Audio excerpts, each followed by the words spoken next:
Apat na weather system ang nakakaapekto ngayon sa bansa at lahat po yan ay nagdudulot ng mga pagulan sa iba't ibang bahagi ng ating kalupaan.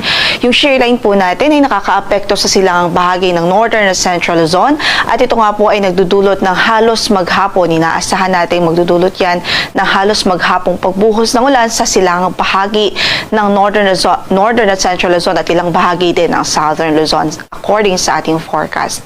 Samantala, ang Northeast Monsoon o amihan patuloy din na magdudulot ng maulang panahon at malamig na panahon sa natitirang bahagi pa ng Northern at Central Luzon.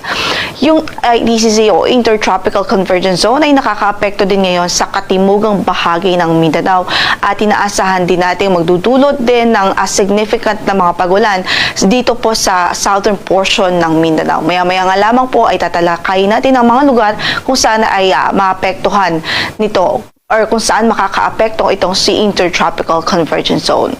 Samantala sa natitirang bahagi ng bansa, easterlies naman na nakakaapekto. Ito po yung hangin na nanggagaling sa dagat Pasipiko.